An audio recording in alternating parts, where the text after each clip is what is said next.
BCS was started in 1985 by a gentleman by the name of Ken Stoppel. Ken worked for a competitor of ours. One day, he was at his customer site and asked the customer if he was to leave and go represent a new brand, if they would follow him. Well, that customer went and told Ken's boss, and Ken got fired that day. His friends came over, right? They talked through it, and he just decided he was gonna go for it. So he started BCS on a 6-pack and a dare. So he hired a few service technicians. He landed a really big project that he probably was way too small to have landed, but he gave excellent customer service, communicated with the customer, and took really good care of them, and they're still a standing customer of ours. That's how BCS started. It stayed small for a long time. It stayed tried and true, few customers, few employees. He wanted legacy, he wanted a foundation, he wanted to be remembered in the community for giving excellent customer service and giving a great place to work to his employees.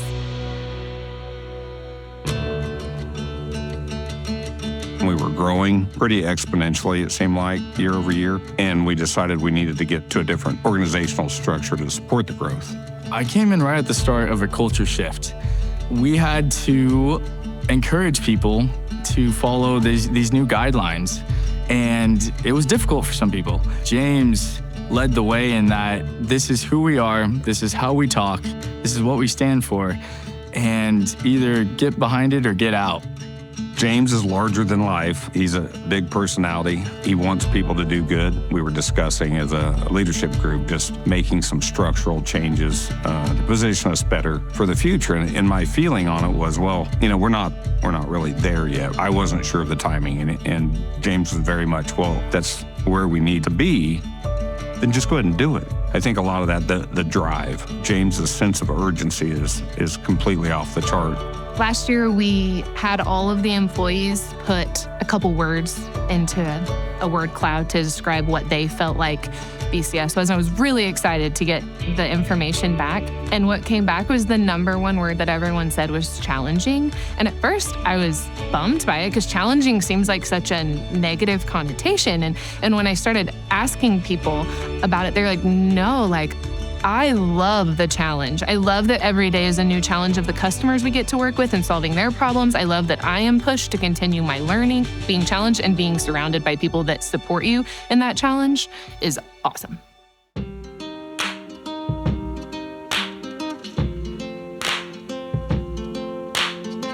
Well, I think, part of what we've done over the years with just the changes from growth with org structure, on the backside of that, we've really tried to identify what drives us as a company with our core values. When we interview, we do have high expectations. You've got to be a highly motivated person.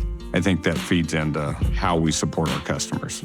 I would much rather be trying to figure out how I'm going to get all the work done versus figuring out what I'm going to do with a bunch of people and have no work. So too busy is better than anything else.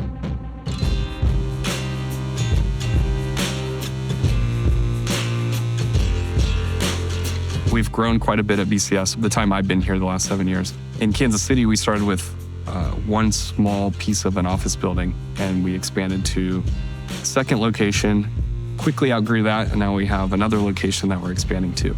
Wichita has grown quite a bit as well. The company's growing. So that's exciting to be part of a growing company. There's some growing pains in there, but it's also fun to try to help steer the direction of that as well. We have tried different divisions. We have started divisions and closed divisions, and we tried to be very sensitive to, even though it seemed like a great idea, if it wasn't working, why wasn't it working? What are our roots and how do we stay true to them, but also provide everything to a customer? It really speaks to how much BCS stands behind our customer experience because it all starts internal. BCS really understood my goals and what I wanted and custom tuned a position to help me achieve those goals. And I think that if we can treat our employees that way, we can definitely treat our customers in the same fashion. I think the biggest part about the work culture at BCS is everyone's willing to help you. Everyone's open to learning and sharing their opinions and not feeling judged. And I think that really helps our customers because we're able to, if I encounter a weird situation, very specific application, I can ask someone, hey, have you run into this before? And they can help guide me along the way or point me in the right direction. I think this is what Ken Stoppel wanted to do back when he founded the company is how do we create this customer experience of being buddies in a sense. It's still business and still professional, but it is fun to come work here. In 2019, we set a 10-year goal to provide 100% effective customer coverage to our territory. That be through sales, through service, through engineering, through parts, all of that. So we are expanding to a second building. So that one's getting kind of redone, renovated. We're looking through the mechanical plans and how we would like the HVAC to work and what the layout's going to be in. How do we want that to look? What's going to work for our future? So that kind of process has been fun to be a part of. The vision for BCS, I joke all the time with James, it's world domination. I joke a lot now that we have bought the additional building. I call it our world headquarters here. But, you know, it's to keep doing what we're doing today, being a little bit better every day with how we do it, being diligent about that we always have to do the right thing. Success will follow.